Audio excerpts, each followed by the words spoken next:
Magandang hapon po, no. So kung naalala niyo po sa vlog natin yung mga batang nagdildil ng asin, may masamang balita kasi. So nandito kami sa area ngayon, dito sa bahay nila malapit. Ayun po yung bahay nila, oh. Ayun, oh. So may nasagap akong balita doon pa lang sa sentro ng barangay. Pinalayas daw sila dito. May kunting problema daw. Pinalayas daw sila dito. So di ko rin alam kung anong dahilan. So ngayon maghanap tayo ng tao kung bakit sila pinalayas dito. Wala tayo matanungan dito. May kapitbahay dito, nandun, no? Pero magtanong tayo kung sino yung dapat matanong kung bakit sila napaalis dito. Dito po yung bahay na kung saan sila nakatira noon. Wala tayong pwede matanungan dito ngayon. Wala na, no? Wala na ito tao. Gidala na tala magamit. Na-abandon na po yung bahay, oh. Wala na, oh. Wala na. Wala ng tao. Saan tayo magtanong dito ngayon? Wala, ang problema ko ngayon. May package kasi na padating, eh. May package kasi na parating. Yun yung problema ko ngayon. May package kasi na parating para dito po sa isang pamilya. Ang problema ngayon, wala na po sila dito. Siguro mga isang buwan na siguro sila wala na dito kasi madamo na po yung bakura nila, oh. Hindi ko kasi nabalikan agad kasi kung babalik ako dito na wala man lang akong dala kahit bigas, hindi naman ako ganun. Dapat kung magpunta ako sa isang beneficiary, may dala talaga akong bigas. Tulad ngayon, may dala akong bigas. Saan ko man ibigay? Wala nang tao dito. Wala na. Kasi may narinig ako, ewan ko lang kung totoo, nagsusugal daw yung babae. Ewan ko lang kung anong totoo. So ngayon, maghanap tayo ng mapagtanungan doon sa kabila sa sitio. Tanungin natin kung saan sila. Wala nang tao dito, eh. Wala na, abandon yung bahay. Wala na, abandon yung bahay. Na. So magpunta kami ngayon dito sa sitio, magtanong kami kung saan kami dapat magtanong. May parating kasi na package para dito. Na wala, saan man natin ibigay na wala naman tao. Kasi may nasagap akong balita doon, yung babae daw nagsusugal. Anong klase naman sugal? Di ba? Hindi ko alam kung anong klaseng sugal ang ginawa ng babae. Kasi yun daw ang dahilan, pinaalis sila dito, pinalayas. Baka daw magpatay sila, pinaalis daw sila dito. Kawawa naman, no? So magtanong muna tayo doon sa kung sino yung pwede tanungin natin. Tara, Chong, magmutala tayo. Si Chong? Ha? Ano nga, sile? So magpunta muna kami doon sa sitio, magtanong kami kung anong dahilan na pinalis na dito. Wala ng tao, abandon na. Ayan, dito tayo sa pinsan po. Pinsan, no? Dito kami sa pinsan doon sa yung mga bata nagdildil ng asin. So dito tayo magkuha ng impormasyon kung bakit sila nawala doon bigla. So tanungin natin kung ano ba ang dahilan bakit nawala sila bigla doon. Kasi sayang, eh. May package kasi na parating galing kay ma'am sa ibang bansa. So, siguro yung package na yan, sa iba na lang natin ibigay kay wala naman sila dito. Alam nga, sundan natin, napakalayo nung nilipatan nila. Saka dito, malayo kasi nilipatan daw nila. So, hindi natin pwede masundan. So, ngayon, tanungin natin si ate, yung pinsan ni kuya, kung ano ba talaga ang dahilan. Ate, may hapon, no? Kasi pangalan mo, ate? Ginicel. Baranda. Ha? Baranda. So, pinsan mo yung, marunong ka Tagalog? Sige, magbisaya lang ka. Pero makaintindi ka. Kano-ano mo yung lalaki? Igagaw, pinsan. So, pwede ba mo isaysay nga nung bigla silang nawala diya sa ilang balay? Sa akong nabalaan mong god, ikuha sila sa ginikanan sa bahay para dito magpuyo. Kaya naman sila kanang abakahan. Para mabisuno naman lang dito sila kitaban. Kumbaga, gikuha sila. Yan na man daw ang ginikanan sa bahay mo. Rapoy nabalaan ako dito sa musilingan. Kay, namugoy na, namugoy na hibalaan ba nga, sa mag-asawa, nagsugal daw. Tinood na, dili. Usahay na kuan mo ano gina sila diri aman. Usa ba tungit? Tapos ang nagpahawa nila silang balay, kinsa man nagpahawa nila? Wala ko kabalo kung kinsa ang nagpahawa kay. O ay lang i-mention. Pero kung nadunggan lang nimo. Wala po ko yung nadunggan nga gipahawa sila. Ang nadunggan na nako gianahan sa ginikaran kay pauli. Kasi nabalitaan maguna ko doon sa sentro na pinalayas daw sila sa anak ng may-ari ng lupa. Hindi lang tayo magbanggit kung sino. Pinaalis daw sila kaya parang may alitan ba. Kaya nga naghanap ako ng matanungan para yung mga viewers sponsor nila. Kaya may mga viewers man ko sila na sila sponsor. Tulad ngayon may package na parating. No. Kuan gani ko kay dapat katong Durabox manggod. Gisayangan gid ko kay hatag na dapat tipigan. Oh, Nabalaan naman lang nako nga gikuan na nila sa among silingan. gibaligya, pila gibaligya. Ogo kabalo pila. Okay, gipalitan ako tong Durabox, mga gamit, tanan. May mga gamit sila kaldero, na. Gibaligya di ay. Ang Durabox ra pud akong na kuan balaan. Tapos Kita man ako. yung bahay pala, sa inyo pala yan dati. Oh. Pagbinta ninyo yung balay, tarong pa na. Oh, bago ang bagong linibuasan gyud kay adtong din ni sa hingog sa akong mama. Pila pabaligyan niyo sa balay sa ula? 115 bra, wala gay ito nag 15 kay wala man nila gibayaran ang kuan. Para kung mag-cash in baya kay naibayad sa Gcash. Tapos problema kay ang balay pod nga uwan, wala na timana. Kuan, wala pa gito sa ingang nga naguba, bago pa gito. Natingala lang ko pag uli na mo nga kuan. After 1 year wa na nga buslot na. Tapos ang kuwan, kato sila atong pilmero gyud pag adto na ko naabtan ako nagsudan na nag-asin ng mga bata. Mo to daghang naluoy, daghang nag-viral ba sila? Kuan, matingala manggod ko kay halos adlaw-adlaw manggod na ako mag-agaw na trabaho. Matingala ko ngano nga wala sila sudan. Oh, Kunya, usahay makadaog sila og kanang lasto. mahilig po dito maglasto. Oo. Ginatagaan pa man ako itong kwarta. Ko nga asa ka dayto nakaingon gid akong bana nga asa day ilang daog ni asa iyang inadlawan nga kuan. Okay, kaya naanhan ako na Ikaw muhatag pud ko. siguro sila makurot og 2 ka kilo sa isa ka adlaw. Natingala po ko sa bugas nga akong gihatag sila ha, isa ka sako. Tapos ibalik lang ko 1 week kapin. Hurot na. Basin gikambyuan to. Pud may kabalo kay layo ra man tag sa sila mulaag dire kay makasab-an man gud nako nang bae kung kanang bisa nang mag-away sila makasab-an man ako kay sobra man putong ba lagi. Mako putong mayaw-yawan mo nang tag sa bisa manidis balay. Kuan ba kanang baganan pa pud ang bae. Okay, about sa panglimpyo gani, ginangin ako siya manglimpyo katiha kay masin usa ka kapobre ba sa manglimpyo. Kung diha ada sa minalakaw, manghilo man siya. Nakatumabot ko dito nagkatag ang kuan ang yang sus amot na lang kung manghinlo kati masin usa ka kapobre basta hinlo ang balay. Maskin payag ra imong balay manghinlo. Ang balay rin hugaw na kay bisa kasi mara yung naglubog. Ano sa ay hilantan ka? Wala man gilantan siya kalipong na. Apa si buntis? 3 ka bulan. Mau di ay. Mau di ay. Bulan na man buntis.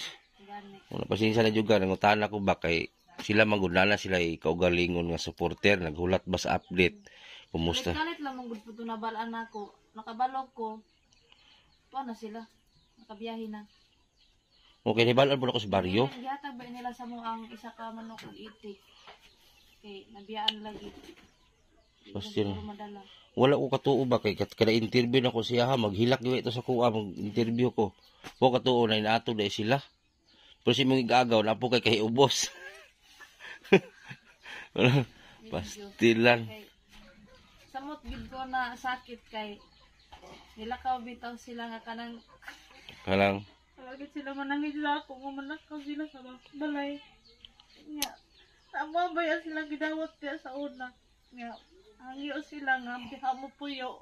unya. Tapos kalit lang mabalaan ako nga nanguli na sila. Igagaw ba yan siyempre mingawon. Okay, perskasin to nimo no. Pastilan. Kanya kay nabalaan ba na ako nga kung isang kalisod dito sa ila binta gani diri kay pakauwi sila og bugas. Oh, nasanggi-sanggi naman to sila. Oo nga tuan ba ang bae sa ako kung sa kalisod dito magkaon na sila og kanang kanlang say balang hoy gabi. Maluhoy ba ko sa mga bata. Oh. Ipamalitan ko na ko Ano tong man sila dito una magluog bugas tagaan ako tinagay na ko pa ilisan. ipamalitan ko na ko tong mga batang school supply. Tapos kung sa pato kong nahatag nila, ay daghan basta daghan to kung hatag sila ha. Medyo pud ko na subo yung agaw kay itong man lagi siyang asawa nga kaya na daw niya magpakaon sa bata pero pag gasto pag eskwela di niya kaya kay lagi daw iha anak. Buh, Munang isa kalagutan ako sa iya nga yung anak man dawat niyang asawa dawat ang anak. okay katundo atong isa ka magwangan di mo to ihapon ano. Pastilan to Nasakit yun ko kay parang akong pagdawat sa ilaw niya balaan na ko silingan nga nanguli na sila nga may istorya sa ako. Huwag na nahidi si mo ha. Inya pag-anhid diri kay gitabangan pa ninyo inya kalakaw ra galit. Wala pa man may dayon ingon nga nanlakaw dito pa may nagpuyo nga kuha na sila nga pila ka bulan gid mi nag-uban ato. Aya mi nangadto sa Ginoo. Luoy ko itong mga bata ba kay itong maabdan ako diha o nagtuslo rag asin ang mga galon gipang lumutan mo to pamalitan ako og water jug Kuan hinlo man to nga wala man sa mong silingan. Kaso lang wa niya hinlo gani maluoy gani ko ato niya kay maghilak in taon to ko na interview nako niya kay kung saan mo lagi kay di man manghinlo. Bisip pag siguro sa ilang umang kay katong kami manggod nag-uban manghinlo man di man siya pasagad lagi kay naman lagi ni manghinlo man siya. Ugihan ra ba unta sila magtanom-tanom? Oh, gibaligya ra man daw nila sa kuan nagban diha tagi sa yuta. Nabit mabitaw to nga niko banat mo kuan ha trabaho sa uma o palitan ako sinako na bugas. Okay na manggod unta. Makabalong man ko nga niuli ang bae kay uli ang mga anak lagi sa iyang ginikanan. Pagbalik mo na ito nabalaan ako nga giapas na pud siya sa iyang ginikanan kay ipauli. Wa ko kabalo kung unsa iyang ipangsay dito nga istorya kanong karit-karit ra sila gikuha. Siyempre kita makadudang ganong kalit-kalit sila kuhaon nga. Basta nabay unta sila. Okay. Maskin kani maglantaw magid sila kung makakita magid tong tagya sa yuta mga mag-anak. Kay daghan ko na dunggan nga ug usa po ka tinuod gusto gina ko makuha ang side ba sa anak baron sa tagya sa yuta usa gihinungdan nganong gipapahawa sila kay ako nadungan sa baryo gyud ang ingon la nagbikil daw sila sa tagya sa yuta anak. Sa amo asa una, mga pud bitaw dahilan nga nilakaw gid ni Miss wala na ingon dagan istorya. Kay ni chat man na ang iyang anak lagi sa amo ang kuan. Hawa. Kanang bawion na daw nila ang kuan yuta. Oh. So, siyempre kay ang yuta nga mong gipuy-an ila baya. Ang gitukuran di siyempre mohawa mi. Tapos nakapuli mo lagi timi gagaw. Wa pod mi kabalo nga nakapuli sila da kay dito man sila nagpuyo. Kay gibaligya man ninyo sa iyahan. So ibig sabihin okay tong tagya sa yuta. Basin. Nakapuyo man sila dito. Nagtibo man sila og balay dito sa ngatan. Marang ipabalhin po siguro sila diha. Medyo manggod na kuan may batasan po sa agaw ba nga di masabot. Maghilom-hilom ram gud to anak ko diha. Putong. Oh, maghilom-hilom ra to siya. Nya kay gusto mo na ko pag-interview siyang asawa. Nalain yun ko kay una lang kaingon sa mga tao nga kuan nga nung nalakaw silang kalit-kalit o gan og ipahibalo. Mga lain tao pa nakibalo ng hawa na. Ikaw wala. Daghan mo ka mag-anak dire. Pura. Ikaw po dire. Asa man ninyo kagikan? Itong manamong uyuan din ha. Side na sa amo ang lulo. Karang nasa sangatan. Namatay naman tong amo ang kuan gyud. Abi nimo sila, di wala ba sila na problema unta og bugas kay sige ko kapila jud ko sige hatod og bugas nila diha. Sinako. Ang pinakagamay na kung dalong bugas diha kanang 10 kilos. Ako kay nagatanaw man ko sa YouTube. Sige ko hatod sila ha. Katulan da ang grocery na ko pamalit sila ha, grocery tapos na kwarta gamay. Pero ang kwarta di na ko ginaapil og video, kumuhatag ko sila ha. Moto nga grabe, wa ko katuo ba nga inana din hitabo. Sakit lang ako sa buot manlakaw sila nga way istorya baka nang mura ra katong bula nga nahanaw. Ay kalit raguan, way pananghed. Oh, mali istorya diri okay. Kita maginin lan eh. Pastilan. Ano yun? Gugod kami nga untan nahangi guti sa mo sa una nga diri mo puyo ana mong gipa saka sa mong balay nya kaya sila mga wala nga way pananghid. Adios, noong sa badi ni style la. Balaan na ako, silingan nga, tuan na. Lakaw na sila. Nabigla gani ko kay ang akong kakaproblemahan ba ang package ba basi makaingon ng sponsor ba kanang wa ko nagsultig tinuod. Mo na Ihatag na lang sa lain kay kung kusunada sila nga nalakaw mo sila nga plastar na ba yung ta. mo gani imbes Sila sponsor. mo gani kay imbes nakasukad na sila kay katong pilmero wala pa man sila kasukad ilang agik kulang sa kaon. Imbes nakasukad na sila kay di na sila mahitag bugas kay naa ako magduo-duaw makauma na sila tarong. So pa man nga pareha na karon no. Sugod na po sila sa uno. Yung mga bata, eskwela, balhin na po. Nang harvest naman daw sila abakay dito ah. Asa napit ka sila ano? San Miguel man marag na. San Miguel, amo ti yun San Miguel. Gali mo maning ingon dati. Ito yung asawa, ano man to, tribo man to. Na San Miguel ay layo po to. Harvest naman naka-harvest na daw sila abaka. Nakakontak mo. Oo. Karon wala na pud ko mag-chat sa ila ha. Kaya mo-chat ko mo reply man sa sila.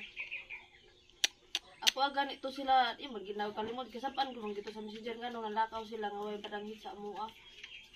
Ko ulay respeto ba. Na. Imbes nga naa kang igagaw nila. Na, kung sa mga problema, maduulan ka. Mani taon ko siya diri nga maghiog bugas. Nag-ana ko, tungo na timingan lang gyud nga nohon mo nang dali nagpalit. Amo silang kapitan sa bugas. Maluoy ko ba nga namalik sila dito ang kabalo magid ko nga sige magsaysi ang isawa gud sa bago paglanak ani diri nga lisuday kita. Lisod lagi daw. Kay, anong pagkaon lang nila, kulang pas pagkaon. Imbes diri nakamais-mais na sila, nakaduha, nakasanggi na sila. Tapos mais na nagsunod, naggulay-gulay sila. Itagaan pa gani ako tong mga similya gani na. Na gani daw tigayon nga isa ka bulan sila kinaunay ra og karlang. Na. Ikaw nagyan mo na.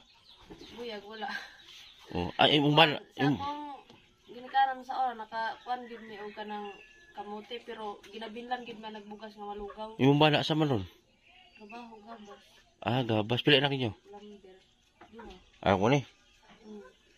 Sumoro to ma'am ha kay ako nangita lang ko kanang pangutan-an ba muto ingon sila nga naigagaw diha lagi daw. Muto nangita jud ko pamaagi na maka-interview ba kay para mahibalaan mo sa mga tao. Kay daghan mo ko nang utahan nag-asa na sila. Ang karon wala tay mahimo, wala naman sila diri. Ngay go kalit rin. Kung saan na lang gumalig to ilang kuan niya nalakaw ra sila kalit. Gusto kita na ako sila isurpresa. Saan ba surprise? Wala diha. So pag surpresa na ko nga wala. Daghang ang plano kay birthday man ako karong bulan na, karong 29.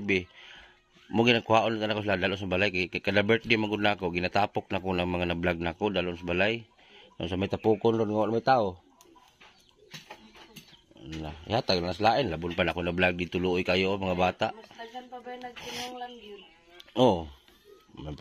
May manta kay kabalo man ta mga nabuhi. Nalpugad ibag-o di aron oh. Nang gamay kayo, balay. Andasahan. Ay lakuan. Sumawra to ha, salamat kayo. Oh, makita ra nimo ning video niya. Pila na gila kung uro ta.